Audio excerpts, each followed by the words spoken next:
चलिए तो स्टार्ट करते हैं। अभी हमें जो नेक्स्ट टॉपिक करना है वो है एक समान वैद्युत क्षेत्र में वैद्युत द्विध्रुव को घुमाने में किया गया कार्य। मतलब आपको अब यहाँ पर ये करना होगा कि आप किसी भी वैद्युत द्विध्रुव को एक समान वैद्युत क्षेत्र में रखें और उसे रखने के बाद उसको घुमाने में वैद्युत क्षेत्र के द्वारा कितना कार्य किया जाएगा हमें वो पता करना है। ठीक है, तो यहाँ पे इस हेडिंग का सेंस समझने की कोशिश करो। मैंने ये बोला कि जब हम एक समान वैद्युत क्षेत्र में किसी वैद्युत द्विध्रुव को रखते हैं तो वैद्युत क्षेत्र के द्वारा उसे घुमाने में जो कार्य किया जाएगा हमें वो कैलकुलेट करना है। ठीक है, तो यहाँ पे बात आती है पहले वैद्युत द्विध्रुव की।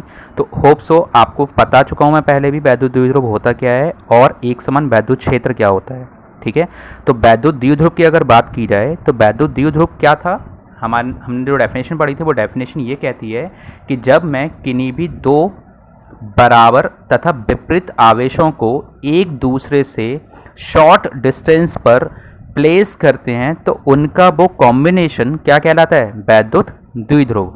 ठीक है, तो यहाँ पर ध्यान रखना वैद्युत द्विध्रुव में हमारे पास एक प्लस आवेश होता है और एक ऋण आवेश होता है। जब उन दोनों को 12 डिस्टेंस पर रखते हैं तो उनका वो कॉम्बिनेशन वैद्युत द्विध्रुव कहलाता है। ठीक है, एक समान वैद्युत क्षेत्र क्या होता है, एक समान वैद्युत क्षेत्र वो होता है जिसके क्षेत्र में वैद्युत क्षेत्र की वैल्यू कहीं भी कभी भी चेंज ना हो, जिसको मैंने रिप्रेजेंट करने का तरीका भी बताया था कि अगर एक समान वैद्युत क्षेत्र है तो उनके वैद्युत बल रेखाओं के बीच में इक्वल डिस्टेंस होगी। अगर वो इक्वल डिस्टेंस नहीं है तो वो एक समान वैद्युत क्षेत्र भी नहीं होगा। ठीक है, तो ये चीज़ ध्यान रखना और अच्छे से आपको सारी चीज़ें पता होनी चाहिए। ठीक है, एक समान वैद्युत क्षेत्र पता होना चाहिए और वैद्युत द्विध्रुव क्या होता है ये भी पता होना चाहिए। ठीक है, अब उसके आगे बात करते हैं कि यहाँ पे कार्य कितना किया जाएगा। देखो मैंने आपको बोला कि जब आप एक समान वैद्युत क्षेत्र में, ठीक है, मैंने पहले क्या किया, एक समान वैद्युत क्षेत्र बना लिया।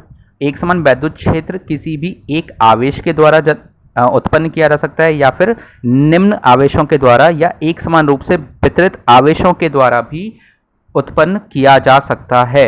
बात समझने की कोशिश करो। मैं ये कह सकता हूँ कि यहाँ पर मेरे पास एक लॉन्ग डिस्टेंस पर प्लस क्यू आवेश रखा हुआ है जिसके द्वारा बहुत सारी वैद्युत बल रेखाएं बाहर निकल रही होंगी, है ना। मैंने यहाँ पे एक प्लस क्यू आवेश रखा जिससे बहुत सारी वैद्युत बल रेखाएं जा रही होंगी जो कि एक दूसरे से एक समान दूरी पर होंगी, तब वो वैद्युत क्षेत्र क्या कहलाएगा, एक समान वैद्युत क्षेत्र। एक समान वैद्युत क्षेत्र में वैद्युत बल रेखाओं के बीच की दूरियां हमेशा नियत रहती हैं। ठीक है, तो मैंने यहाँ पे क्या किया, वैद्युत क्षेत्र को रिप्रेजेंट कर दिया ई के द्वारा। ठीक, तो मैंने ये लिख दिया यहाँ पर। अब उसके बाद क्या करना है, अब उसके बाद यहाँ पर आपको वैद्युत द्विध्रुव रखना है। देखो वैद्युत द्विध्रुव को आपको घुमाना है, तो घुमाने का मतलब ये पता होना चाहिए कि वैद्युत द्विध्रुव पे पहले फोर्स लगना चाहिए। और आपको एक बात बहुत अच्छे से पता होगी कि वैद्युत द्विध्रुव एक कॉम्बिनेशन है, यानी कि एक प्लस आवेश और एक माइनस आवेश का एक कॉम्बिनेशन है ना। अगर मैं इस प्लस माइनस को वैद्युत क्षेत्र के समांतर रख देता हूं तो समांतर रखने की वजह से इस पर कोई भी बल कार्य नहीं करेगा। और ये मैं पहले आपको बता चुका हूं, आपको याद होगा मैंने अभी इसे 2 टॉपिक पहले बताया था कि जब भी कोई भी आवेश वैद्युत क्षेत्र के समांतर आता है तो उस पर कोई बल कार्य नहीं करता। ठीक है, तो इसी वजह से यहाँ पे वैद्युत क्षेत्र को आपने क्या किया, एक एंगल बनाते हुए वैद्युत क्षेत्र से, मैंने बोला कि वैद्युत क्षेत्र से एक एंगल बनाते हुए मैंने इसको वैद्युत द्विध्रुव को क्या कर दिया, रख दिया। तो मैंने ये माना कि मेरे पास एक वैद्युत द्विध्रुव है जिसमें एक माइनस आवेश होगा और एक प्लस आवेश होगा। ठीक है, तो इसको मैंने क्या किया, वैद्युत द्विध्रुव को, इनके बीच की दूरी कितनी होनी चाहिए, 12। तो मैंने 12 दूरी ली, 12 डिस्टेंस के साथ एक प्लस क्यू और एक माइनस क्यू को एक दूसरे के साथ वैद्युत क्षेत्र से थीटा बनाते हुए रख दिया। अब वैद्युत क्षेत्र के द्वारा इस प्लस क्यू आवेश पर एक बल लगेगा जो कितना होगा, F equals to q e, है ना। माइनस पे भी लगेगा, लेकिन आपको पता है कि प्लस आवेश पर वैद्युत क्षेत्र की दिशा में बल लगता है और माइनस आवेश पर वैद्युत क्षेत्र की विपरीत दिशा में बल लगता है। तो ये बल की वैल्यू कितनी होगी, F equals to minus q e, है ना। अभी देखो मैंने आपको बोला कि जब आप इसको अगर समांतर रखते हैं, है ना, समांतर रखते तो क्या होता ये कि एक समान वैद्युत क्षेत्र में आप इसको समांतर रख देते कुछ इस तरह से कि प्लस और माइनस। ठीक है, मान लो कि आपके पास प्लस क्यू यहाँ पर है और माइनस क्यू यहाँ पर है। प्लस क्यू पे बल इधर की साइड लगता वैद्युत क्षेत्र की दिशा में, और माइनस क्यू पे कहाँ लगता वैद्युत क्षेत्र की विपरीत दिशा में। दोनों पर लगने वाले बल एक दूसरे के बराबर और विपरीत दिशा में है, इसी वजह से दोनों एक दूसरे को क्या कर देते, कैंसिल आउट कर देते। तो बताओ इस पे कोई भी बल लगा तो नहीं लगेगा। तो इसी वजह से मैंने बोला कि जब आप वैद्युत द्विध्रुव को वैद्युत क्षेत्र के समांतर रख दोगे तो उस पर कोई बल नहीं लगेगा। अगर बल ही ना लगे तो फिर क्या कार्य निकाला जा सकता है, तो कार्य भी नहीं निकलेगा, है ना। अगर मैं बोल रहा हूं कि मैंने वैद्युत द्विध्रुव को वैद्युत क्षेत्र के समांतर रखा तो समांतर रखने की वजह से उस पर लगने वाला बल शून्य हो गया, और शून्य होने की वजह से उस पर कभी भी कोई कार्य नहीं किया जा सकता। बात समझ आ गई। अच्छा, पहली कंडीशन आपको समझ आ गई होगी। अब आप ये भी तो सोच सकते हो, चलो समांतर ना रख के हम थीटा एंगल पे ही क्यों रख रहे हैं। हमारे पास एक कंडीशन और भी है, वो कौन सी, कि हम वैद्युत द्विध्रुव को समांतर ना रख के लंबवत रख देते हैं। तो चलो हम ये भी देख लेते हैं कि अगर मेरे पास वैद्युत क्षेत्र है, मैंने क्या किया कि वैद्युत द्विध्रुव को समांतर ना रख के लंबवत रख दिया, यानी कि कुछ इस तरह से रखा रहेगा कि एक जगह हो गया प्लस क्यू और एक जगह हो गया माइनस क्यू, है ना। और आपको पता है प्लस क्यू पर हमेशा वैद्युत क्षेत्र की दिशा में बल लगता है और माइनस क्यू पर उसके अपोजिट दिशा में। दोनों ही बलों की परिमाण वैल्यू एक दूसरे के बराबर और विपरीत दिशा में, तो ये इसको कैंसिल आउट कर देगा। तो क्या अभी भी कोई बल लगा, तो अभी भी कोई बल नहीं लगेगा। इसका मतलब क्या है कि इसका मतलब है कि जब भी हम वैद्युत द्विध्रुव को या तो हम लंबवत दिशा में रखें या फिर समांतर दिशा में रखें, दोनों ही केसेस में वैद्युत द्विध्रुव पे लगने वाला बल शून्य हो जाएगा, ठीक है। लेकिन जब मैं क्या करूंगा कि जब मैं इन दोनों को एक थीटा एंगल पर रखूंगा तो ये कभी जीरो नहीं हो पाएगा। मालूम है क्यों? जीरो ना होने का कारण ये होगा कि बल जो हमें दिख रहा है क्यू ई, ठीक है, ये एक दूसरे के बराबर हो ही नहीं सकते, क्योंकि एक समान वैद्युत क्षेत्र पर एक ही बिंदु पर वैद्युत क्षेत्र की वैल्यू समान हो सकती है, अलग अलग बिंदु पर अलग अलग हो सकती है। चलो इसको भी छोड़ो, दूसरा कॉन्सेप्ट बताता हूँ। तो दूसरा कॉन्सेप्ट ये कहता है कि दूसरे कॉन्सेप्ट के अकॉर्डिंग हमें यहाँ पर क्या चाहिए होता है, बल निकालना है। तो ये ध्यान रखना कि बल की वैल्यू यहाँ पर और यहाँ पर जो लग रही होगी परिमाण में समान हो सकती है, मान लिया, ठीक है। लेकिन यहाँ पे जो थीटा एंगल है ना, ये थोड़ा चेंज कर देता है क्वेश्चन को करने का तरीका, ठीक है। अभी मैं समझाता हूँ कैसे होगा। पहले ये बताओ, यहाँ तक का ये क्लियर हो गया। समांतर रखने पर और लंबवत रखने पे क्या होगा, तो समांतर रखने पर कुल परिणामी बल शून्य हो जाता है क्योंकि कैंसिल आउट कर देगा। यहाँ पे लंबवत रखने पर भी एक दूसरे को कैंसिल आउट कर देते हैं। तो करने का रीजन क्लियर होना चाहिए और यहाँ तक मेरे हिसाब से कोई डाउट आपको नहीं आना चाहिए, ठीक है। बात समझ आई। अब आगे बढ़ते हैं, वो ये कि हमारे पास, अब मैं बोल रहा हूँ कि आपको करना क्या होगा। आपको करना होगा कि मैंने समांतर ना रख के मैंने एक थीटा एंगल पर रखा, तो थीटा एंगल पर परिणामी बल कभी शून्य नहीं हो पाता है। तो वो रीज़न ये है कि इनके बीच की दूरियां जो है ना, वो ना तो वैद्युत क्षेत्र के लंबवत है ना ही समांतर है, जिसकी वजह से शून्य नहीं होने देगा। अब इसको आप न्यूमेरिकली ज़्यादा अच्छे से समझ सकते हो। यहाँ पे इसको थ्योरेटिकली कहना आपको थोड़ा सा कंफ्यूजन करेगा, तो बस इतना ध्यान रखो कि कभी भी अगर थीटा एंगल पर रखा हुआ है तो बल बराबर नहीं हो सकते, ठीक है। बल बराबर नहीं हो सकते, इतना ध्यान रखना। हाँ, लेकिन मैं ये कह सकता हूँ कि मेरे पास अब इस केस में होगा क्या, होगा ये कि मेरे पास एक बल तो क्लॉकवाइज घुमाने की कोशिश कर रहा है और एक बल एंटी क्लॉकवाइज, यानी कि एक वामावर्त और एक दक्षिणावर्त घुमाने की कोशिश कर रहा है, ठीक है। क्लॉकवाइज मतलब घड़ी की दिशा में और एक एंटी क्लॉकवाइज मतलब घड़ी की विपरीत दिशा। सॉरी, क्या ही बोल रहा हूँ, एक सेकंड दोबारा बताता हूँ। मैंने ये बोला कि मेरे पास एक ही द्विध्रुव पर दो बल लग रहे होंगे, एक तो नीचे की साइड घुमाने की कोशिश करेगा और एक ऊपर की साइड घुमाने की कोशिश करेगा।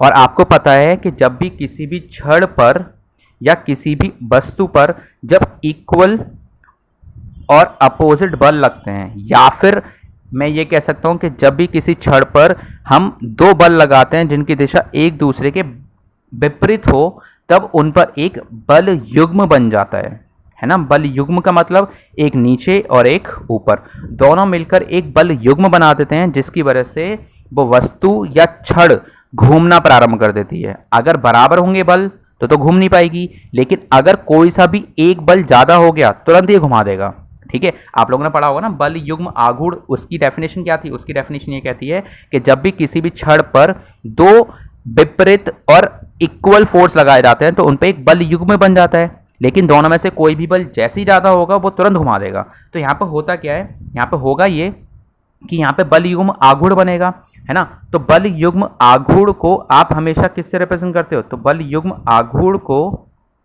रिप्रेजेंट किया जाता है टाउ से, और टाउ बराबर क्या होता है, बल into perpendicular distance between them, है ना।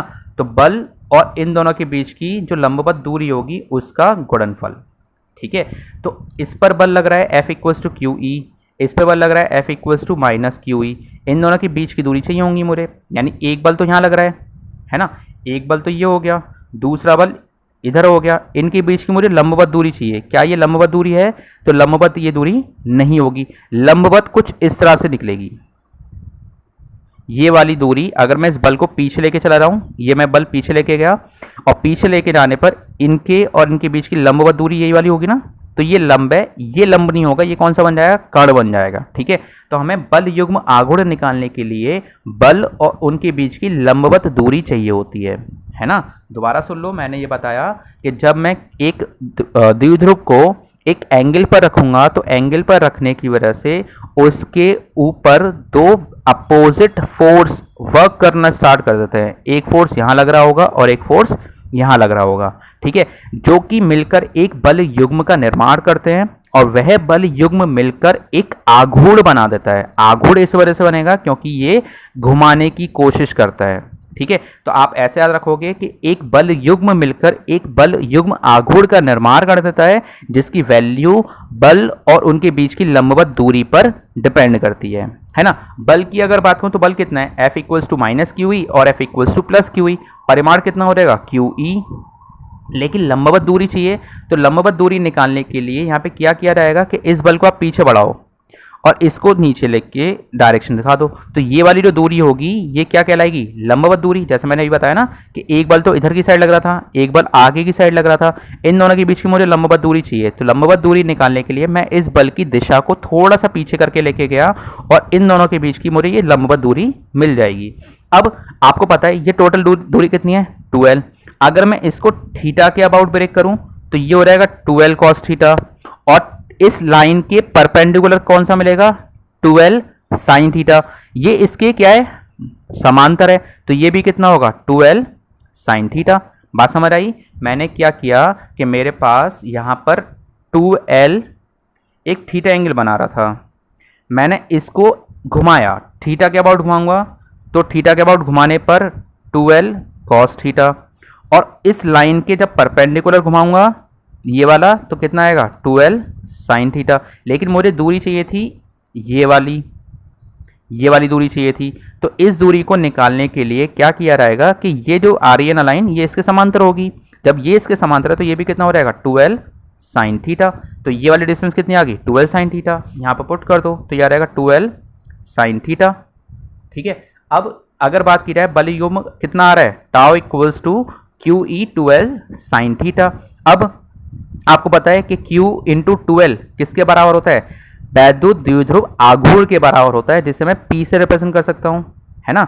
Q इंटू 12 को P से रिप्रेजेंट किया जा सकता है, और E बचा और sin थीटा बचा, ठीक है। तो टाउ बराबर क्या आ गया, P sin थीटा, और इस टाउ को कहते हैं यहाँ पे बल युग्म आघूर्ण, ठीक है। तो टाउ को यहाँ पे क्या बोलेंगे हम, बल युग्म आघूर्ण, और ये इसकी वैल्यू निकल के आती है PE sin थीटा। अच्छा, बल युग्म आघूर्ण क्या करता है, बल युग्म आघूर्ण वैद्युत द्विध्रुव को घुमाने की कोशिश करता है और घुमाकर वैद्युत क्षेत्र के समांतर लाने की कोशिश करता है।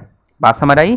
तो ये कह सकते हैं यहाँ पर कि वैद्युत द्विध्रुव पर लगने वाला बल युग्म आघूर्ण हमेशा वैद्युत द्विध्रुव को घुमाने की कोशिश करता है और घुमाकर वैद्युत क्षेत्र के समांतर लाने की कोशिश करता है। देखो ये नीचे घूमेगा, ये ऊपर घूमेगा, तो एक टाइम आएगा जब वो समांतर हो जाएगा, और समांतर होते ही इस पर बल कार्य नहीं करता। बात समझ आ गई। जैसे ही समांतर आएगा तो बल कार्य नहीं करेगा, ठीक, और ये आके रुक जाएगा।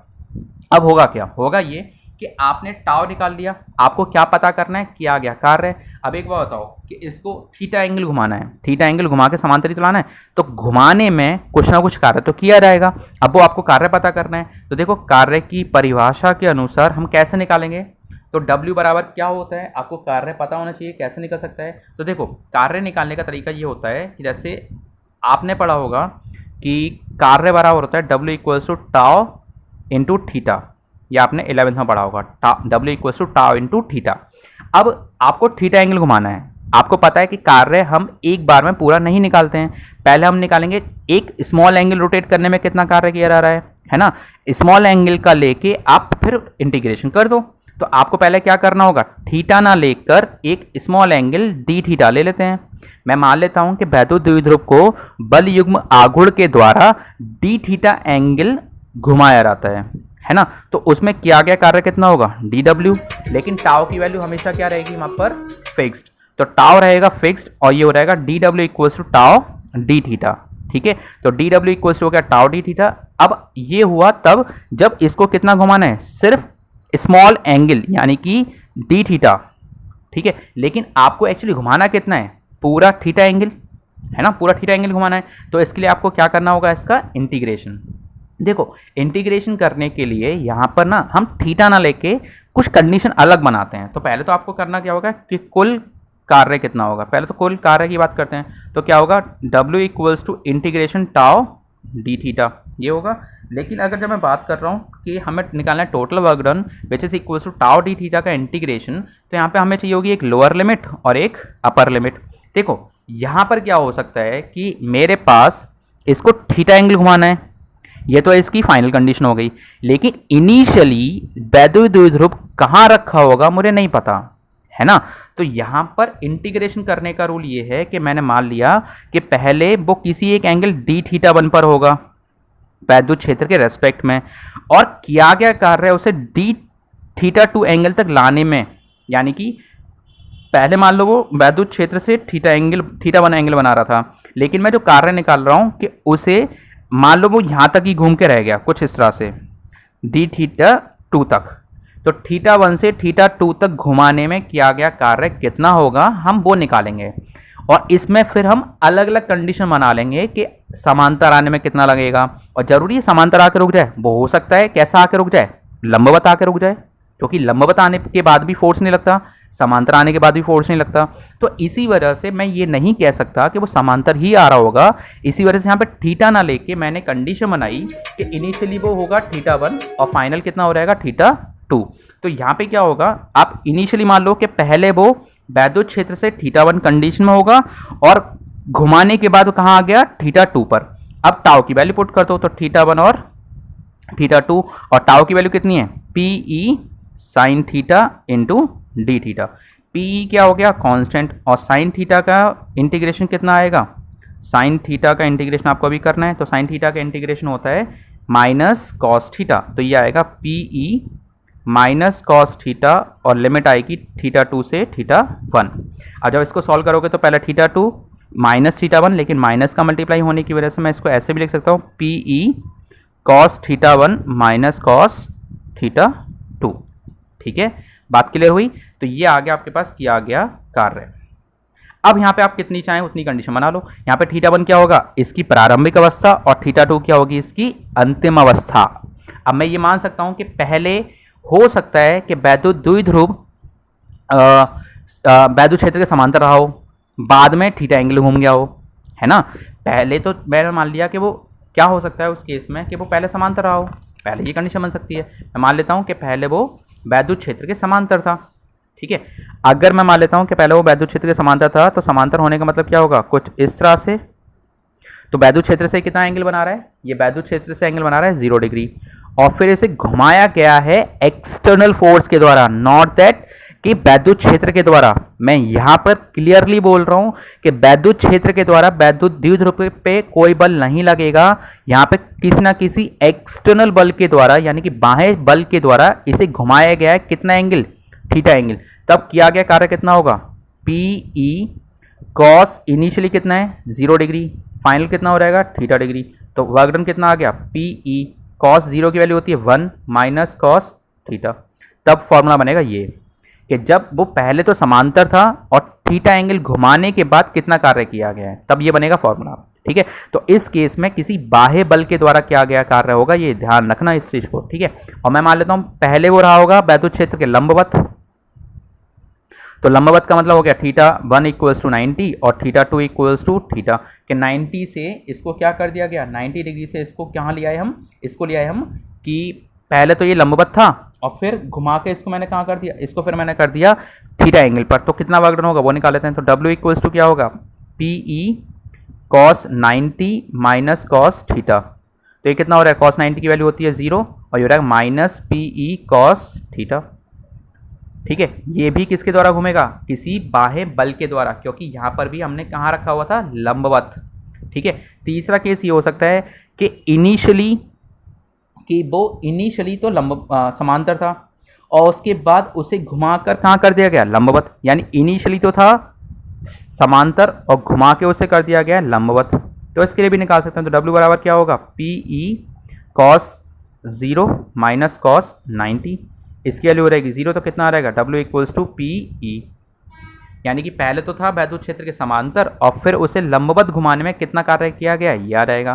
पहले था वो लंबवत, थीटा एंगल घुमाने में इतना कार्य किया गया। पहले था वो समांतर, फिर थीटा एंगल घुमाने में इतना कार्य किया गया। अभी एक केस और बन सकता है, वो ये कि पहले था तो वो समांतर, वैद्युत क्षेत्र के समांतर, और फिर मैंने बोला कि फिर उसे घुमा दिया गया वैद्युत क्षेत्र के विपरीत दिशा में, तो थीटा 2 हो जाएगा 180 डिग्री। ठीक है, तो यहाँ पे ये हो रहा है कि ये वैद्युत क्षेत्र के विपरीत दिशा में घुमा दिया गया और यहाँ पे ये पहले उसके समांतर था। तो क्या रहेगा, W equals to PE cos 0 degree minus cos 180 degree. ठीक है, और cos 0 की वैल्यू कितनी होती है, 1, और यहाँ पे cos 180 डिग्री की वैल्यू कितनी होती है, -1, तो माइनस माइनस हो जाएगा प्लस, तो ये कितना हो गया 2PE। ठीक है, तो यहाँ पे कितना भी एंगल घुमा सकते हो, यही मैं समझाने की कोशिश कर रहा था कि आप यहाँ पर सिर्फ थीटा के लिए वर्क डन मत निकालो। सिर्फ थीटा के लिए वर्क डन निकालोगे तो वहाँ पे बहुत सारे केसेस नहीं हो सकते हैं। इसी वजह से मैंने क्या किया, थीटा ना निकाल के इसकी इनिशियल कंडीशन बनाई, प्रारंभिक अवस्था बना दी, और एक बना दी मैंने कौन सी, अंतिम अवस्था। अंतिम से ये है कि फाइनल कहाँ तक जाएगा और पहले क्या रहा होगा। अब उससे फ़ायदा ये हो गया मेरे को कि मैंने क्या किया, यहाँ पे हर एक केस कर दिया कि मान लो पहले क्या रहा होगा, समांतर, थीटा एंगल घुमाने में वर्क डन, पहले रहा होगा लंबवत, फिर थीटा एंगल घुमाने में, फिर पहले रहा होगा समांतर, लंबवत घुमाने में, फिर कहा मैंने पहले रहा होगा समांतर, फिर उसके विपरीत दिशा में घुमाने में। तो ये सारे कार्य निकाले जा सकते हैं और यहाँ पर कार्य निकालने के बहुत सारे मेथड हो गए वाले। ठीक है, अब कार्य निकाल लिया, तो कार्य निकालने के बाद आपको क्या करना होगा, इसकी स्थितिज ऊर्जा निकालनी होगी। तो स्थितिज ऊर्जा कार्य के बेसिस पर ही निकाली जाती है, अलग से कुछ नहीं होता। ठीक है, तो मेरे हिसाब से पहले ये वाला समझो आप, फिर जाके स्थितिज ऊर्जा आपको अच्छे से समझ आएगी। तो इस वीडियो को कम से कम 2 बार देख लेना ताकि स्थितिज ऊर्जा आपको क्लियर हो सके। अगर ये आपको समझ नहीं आया तो स्थितिज ऊर्जा भी आपको समझ में नहीं आ पाएगी। क्लियर, तो इसको रिपीट करके एक बार जरूर देखना। ठीक है, ओके।